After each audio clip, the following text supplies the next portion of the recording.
কোটা সংস্কার আন্দোলনকে ঘিরে সারা দেশে বিক্ষোভ ও সহিংসতার ঘটনা ঘটেছে।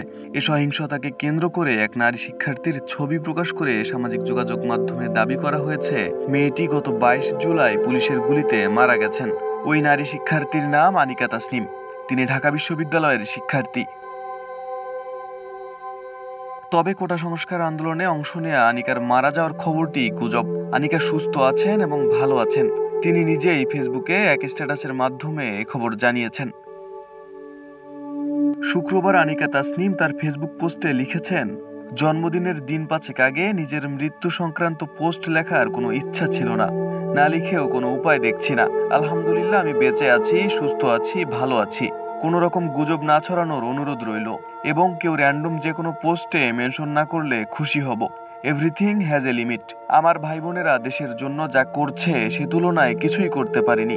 কথা বলার জন্য অনেক গুরুত্বপূর্ণ টপিক আছে। মূলত কোটা প্রথা নিয়ে এবারের আন্দোলন ছিল দ্বিতীয় দফা আন্দোলন। মূল আন্দোলন শুরু হয়েছিল 2018 সালের জানুয়ারি থেকে। বিষয়টি আদালত পর্যন্ত গড়ালে আন্দোলন থেমে গিয়েছিল। পরে আদালতের এক রায়ের পরে দ্বিতীয় দফা আন্দোলন শুরু হয় গত জুন থেকে। এরপর তা ক্রমান্বয়ে রূপ নেয় সহিংসতায়। এর প্রেক্ষিতে সরকারের পক্ষ থেকে বন্ধ করে দেওয়া হয় সকল প্রকার ইন্টারনেট সেবা, যার ফলে ইন্টারনেট থেকে বিচ্ছিন্ন হয়ে পড়ে সারা দেশের কয়েক কোটি মানুষ। কোটা সংস্কার আন্দোলন ঘিরে বিক্ষোভ সংঘর্ষের পরিপ্রেক্ষিতে গত 20 জুলাই দিবাগত রাত 12টা থেকে সারা দেশে কারফিউ জারি করা হয়। একই দিনে বেসামরিক প্রশাসনকে সহায়তা করার জন্য সশস্ত্র বাহিনী মোতায়েনের সিদ্ধান্ত হয়। এখনও বেসামরিক প্রশাসনকে সহায়তা করে যাচ্ছে সেনাবাহিনী। এরপর ধাপে ধাপে কারফিউ শিথিল করছে সরকার। গত সপ্তাহে সরকারি চাকরিতে কোটা সংস্কার আন্দোলন ঘিরে সারা দেশে বিক্ষোভ সংঘর্ষ ছড়িয়ে পড়ে।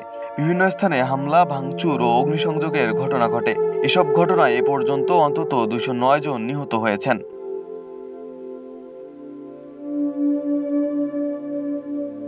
আরিফ হাসান, ঢাকা প্রকাশ।